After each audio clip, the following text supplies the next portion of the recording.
How do you take your own photos when you travel alone? How do you end up with this instead of this?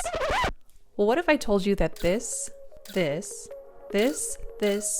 and this are all selfies? These are all photos that I took of myself when I was traveling alone.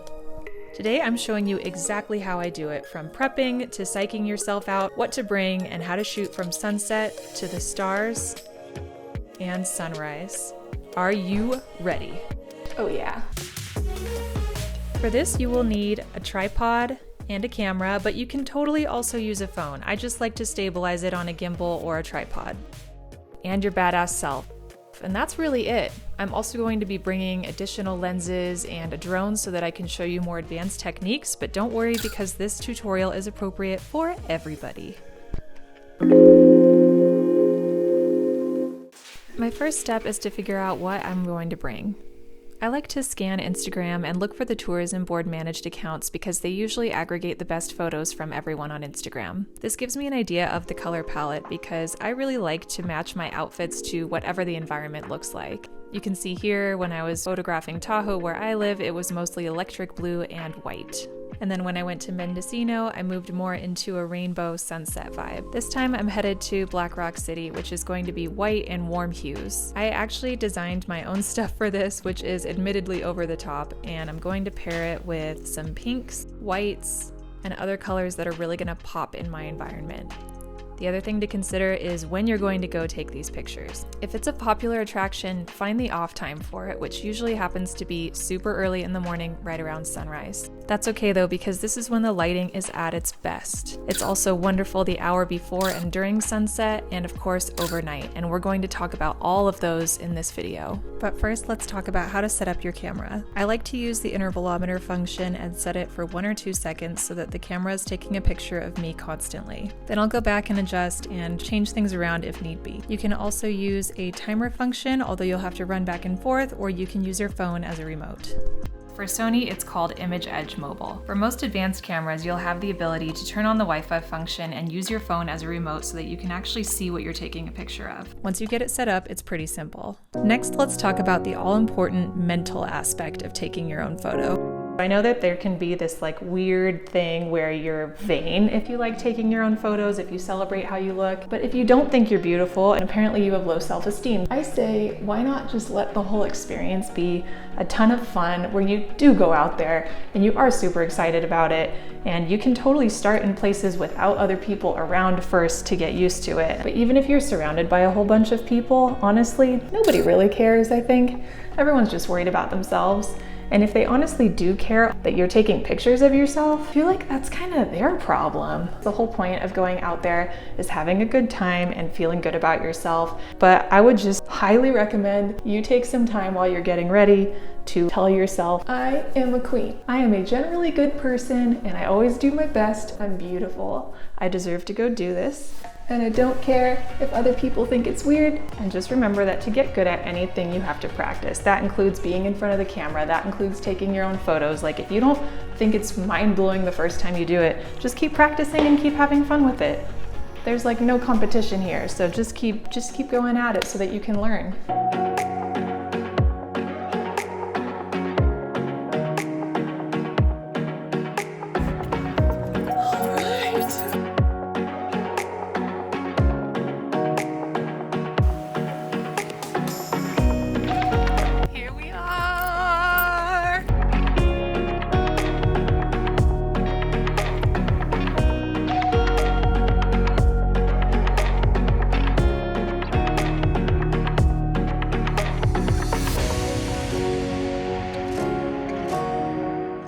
To get ready. I'm feeling this one. I set up my intervalometer, make sure I'm happy with my settings, and start taking the pictures.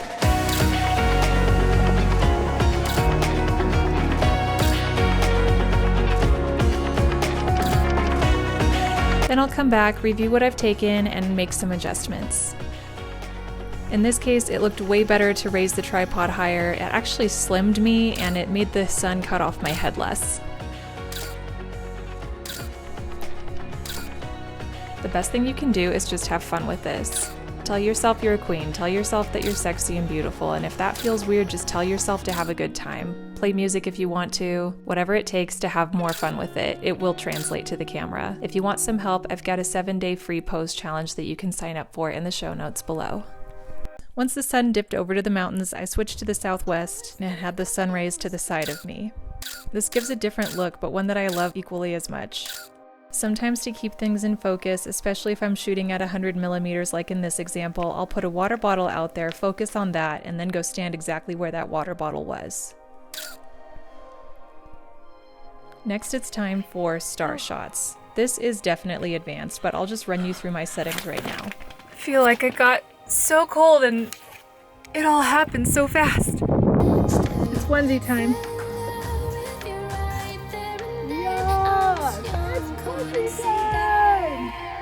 So I'm just looking right now at Star Walk 2. This app tells me exactly where the Milky Way is going to be. Right about there.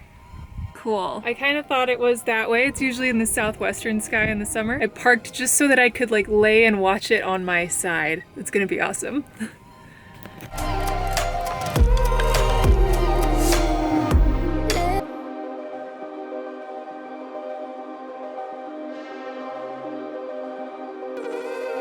In order to get this shot, I set the tripod very close to the ground. I focused as best I could, and then I posed. The settings for this were f4 at 1/5 of a second, and the ISO was pretty low at 200.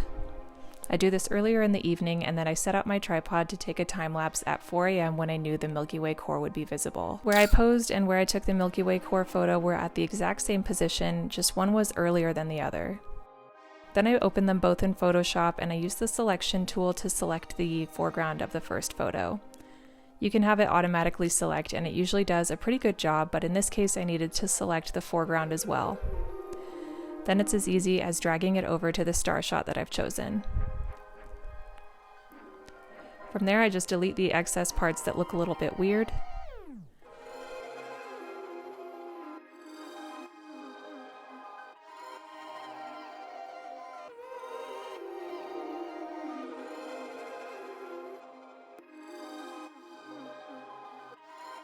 Then I export it into Lightroom and clean it up a little bit. I put a filter on that's going to make it all match, just something that I created myself previously. And after it's cropped in and I like it the way it looks, I export it and then I've got my final image. In order to take the actual star shot, I recommend using a lens that can go down to an f1.4. If that's not available to you, an f4 is still great. Go as wide as you can. This was shot at 18mm at 15 seconds and an ISO of 3000 and an f1.4. If my camera only went down to an f4, I would do an f4 at 30 seconds with an ISO of 6400. You must have a tripod for this in order to not have blur. Okay, I didn't sleep a lot because I was taking star photos, and now I'm trying so hard to do the sunrise, but it's very, very cold, but I'm awake anyway, so I'm just kind of waiting in here until it's like getting up, then I'll go.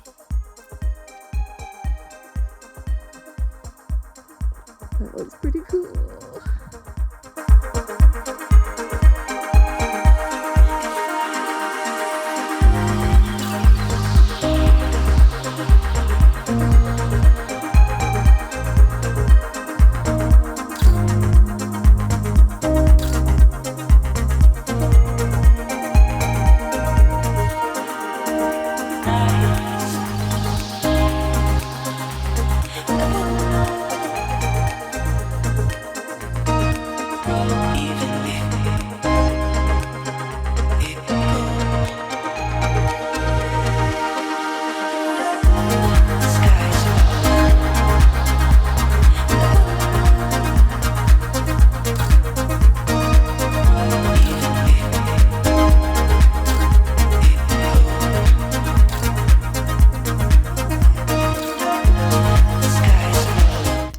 Glad I came. The sunrise was insane. I loved it.